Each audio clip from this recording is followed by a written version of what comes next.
We are going to have a search and destroy map on our hands now, and it is going to be C-Town. Yes, it's going to be C-Town S&D, and it's going to be the question now, can Prophecy sort out that S&D game? Because if they can't, they are going to be in some massive, massive trouble, because EnVy looked very strong in CTF. However, that was a close game. Let's not take that away. But EnVy managing to keep Prophecy to 0 flags on the good side, that's unheard of. Absolutely. I mean, it would be unreasonable to say that Prophecy are weak at search and destroy, but EnVy, such a strong team. I mean, they're called professionals for a reason. However, C-Town is not a well-practiced map in the American scene. Yeah, actually, it's interesting you say that, because I believe it was Proofy said that they don't play C-Town at all. No, and you know, Prophecy are going to hopefully capitalise on this from their perspective. We'll start off watching Prophecy on the attack and see what's going to happen. And I'd like to jump on board with whoever picks up the bomb first, which I'm assuming is going to be Gunchy with him being closest. Let's have a look at maybe Shane.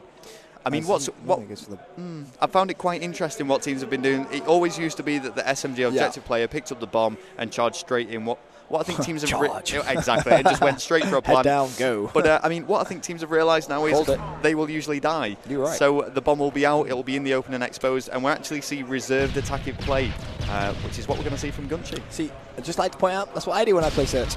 With that AR, play very defensive, take the bomb. But yeah, you're right, Gunchy did exactly that. And let's have a look. This is obviously the main choke on C-Town, that top A building. And that's exactly where Gunchy's gone with the bomb, so that's a little bit risky in itself. But Jake does get that early kill, and oh my days, Dido, that was a disgusting shot on Gunchy. They both just saw each other, and Dido was able to take that shot first. Shane, I think he may have just seen someone. He has indeed. He's going to get dropped by Proofy. That is going to leave Jake in a 1 versus 3 scenario. Parasite, Dido, and Proofy still alive. Jake with a lot of work to do. Well, the only thing in his favour at the moment is that he does have the bomb, so at least that's not exposed somewhere. Yeah. He can potentially still do this, but he's against the extremely talented Call of Duty players. Jake is unlikely to go straight for a plant here, but he is crawling towards the A-bomb to conceal himself from anyone just up those stairs. Yeah, it's something that you see players do time after time. Now they have to be so careful when crossing those stairs. You can't afford to just run past, because there's obviously those crates right at the back where someone normally head camps, so they have that perfect line of sight straight on towards the middle of the map. But Jake's actually going to go for this plant, so smart and brave play coming from him. 44 seconds now for Jake to try and clutch this 1 versus 3. This will be a massive 1 versus 3. He turns the corner, takes down Proofy. Nice play from Jake.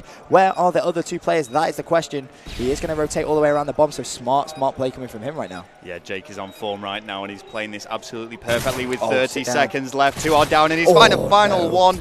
It was Dido, but Dido coming up big once again, and it is a crucial kill that is going to allow EnVy to take that first round. Almost an absolutely massive clutch there from Jake. Yeah, I thought he was going to do it for a second there. Arguably could have backed off. He didn't need to necessarily challenge that, because obviously the player stopped defusing the bomb, so he could have just taken his time, maybe just wasted as much time as possible, tried to bait out another fake or maybe even a real defuse. But we'll go ahead and... Should we stay on board with what do you fancy doing? Well, we'll watch a defend from Prophecy, actually, because, of course, as casters, what we like to do is actually get the attacking perspective, with it being the more aggressive and gameplay. But an early engagement there from Swanee shows that is not always the case. Yeah, it's going to be 3 versus 3, 2 early kills for each team in this second round. I mean, the problem we're going to have on this map, if we just bring up the start menu, we'll probably notice, I haven't said that, yeah. I know what you were going to say. I was going to say, usually on this map, on defense, all 4 players are sat back and they're just covering every single alley, but Prophecy playing slightly differently. Yeah, seems like they went more central, and let's have a quick look at the scoreboards. It's going to be just Gunchy and Swanee in a 2 versus 2. Parasite drops Swanee though, so Gunchy's going to be left by himself. 1 minute 46, shots fired. Dido takes down Gunchy. 2-0 EnVy, and this is what we're talking about when we said EnVy. They do not mess around in search and destroy. They are just playing straight for the W. No nonsense. Great play by Dido. That's a really nice spot, actually. I didn't know you could do that. Well, I was going to say, just look at that position. I mean, he was confident that despite his back being completely exposed in being on a high area and could have easily been picked off, he had the support of his teammates right behind him there, so he had nothing to fear. What I want to do now after 2 rounds with Prophecy is get the view of EnVy, and it is going to be a defense. Let's see what is going on for those guys. Yeah, just having a quick word, I believe Optic have just taken that winners bracket final, so putting them in the grand final. And that is going to go ahead. I mean, the winner of this is going to go ahead and face TCM. But in terms of this gameplay, 2-0 to EnVy in the search and destroy on C-Town. Let's not forget they took that first map, that CTF lockdown. It was very, very close, only 1 flag in that. But we are now on board with Dido, who's just gone straight into the enemy spawn. Absolutely fearless play from him. Let's see if he can try and find anyone playing a little defensive. I mean, just to update you guys on where the tournament's up to, top 6 we see Apex versus Apex battling out for that 5th/6th position. We can see here the final top 4 teams are going to be TCM, Prophecy, Optic and EnVy. It is between these guys. TCM are going into the losers bracket, and the winner of this between EnVy and Prophecy will be going on to play them, where they will be guaranteed top 3 should they win this game right here, right now. Yeah, Dido, let's just have a quick look at the scoreboard. Actually, he is actually left by himself at 1 versus 3. And Dido, he was the player that got that epic 1 versus 3 before. Takes down one. Nice play with that Gunshi. And he is just going to try and go for a flank, it looked like, but decided to change his mind. And let's see if he can pull this off on C-Town. We saw an epic 1 versus 3 before. If he does it again, I think I will have to call him MVP for the tournament. I'm not going to lie, because he does it at vital times. And this is quite an important round, although obviously they do have that first map. If he takes this, it is going to take the massive weight off EnVy's shoulders. Yeah, well, he's but wow. It's going to be the knife from Jake to actually stop that there, and Dido is going to go down. Yeah, really, really nice play there coming from Jake with that scuff knife. And let's see what's going to happen here. I'm going to go ahead and switch team. Oop, drop the controller there. And let's have a quick... If actually, no, we'll stay on board with EnVy, as they are going to be on the attacking side. Proofy's actually gone ahead and picked up the bomb. And where's he going to go? Looks like he's going to go to B. Yeah, let's have a look. I'm just going to see where he's taking this as he moves into the middle market. I'm just going to see what he can do with the bomb. Okay, and what we're going to do, actually... we're going to have a little bit of a switch here. I'll be completely honest with you guys back home. I am having a nosebleed right now. Not the best of things when commentating, but thankfully Momo is on hand to cover for me temporarily. Momo saves Esports. Get it trending right now. Momo has just saved Esports, but yeah, Royal's just going to quickly go to the toilet. But don't worry, if anyone's going to replace him, it will be his brother. Momo, how you doing? I'm not too bad at all. We've just placed top 24, but let's keep on board with this game right now. We're jumping on board, I believe, with EnVy and Prophecy. Yes, as it stands, EnVy 2-1 in the lead. We're on board with Twiz. He actually has that bomb. In terms of this round, it's actually Twiz in a 1 versus 2 against Jake and Gunshi. And he looks like he's dedicated himself towards that B-bomb. Needs to be a little cautious, though. 1 minute 27 still to go. I mean, you're a pro player yourself, Momo. In this situation, what do you do? Do you try and get a kill first? I would not do what Twizzy did there. No, it could have worked, but he was just going crazy. He was just challenging everything. But I think he may have had a hint that Gunshi was behind this tap area. I mean, it's very used spot if you would like for an AR to heckle it, or just the B-bomb. But you can see there, Jake was there to back him up in the library as well. Yeah, absolutely. We'll go ahead and change team once again. And considering Prophecy have actually had a very, very controversially dodgy S&D LAN, that's a polite way of saying a really, really bad S&D LAN. But, I mean, they're actually playing quite well against EnVy. I mean, EnVy, really, really good American team. And they are so solid at S&D. And right now, Prophecy actually playing quite well in S&D for a change. I mean, obviously the American teams are really serious about the way they scrim, and you know they do all these best of 7s, best of 9s. I think we've learned a little bit off that, but Shane has just lobbed. Oh my god! I don't even know what to describe that as, but he's clearly been in the training ground with that one, and he's practiced that a few times. Oh my god! At first I thought, what is he doing? Is he controller disconnected? He just looked straight up in the sky and he just launched that bad boy cross map. Took down, I think that was Proofy he took down, I'm not entirely sure. He's actually seen 2. One behind the back bins there, one behind the boxes as well. So he knows 2 are A. I think his teammates have actually just been taken out, leaving it, I believe, in a 3v3 situation. No, 3v2. No, 4 versus 2 versus. Yeah, 4v2 here for Prophecy. Jake actually going 8-2. Very well played from Jay there. Yeah, Shane just rotating around now towards this B bomb site. And let's have a look. He's expecting an EnVy play to be somewhere around there, but 1 minute 25, obviously, as time ticks down, it is going to benefit EnVy, but they only have 2 players left alive, like you say, Momo.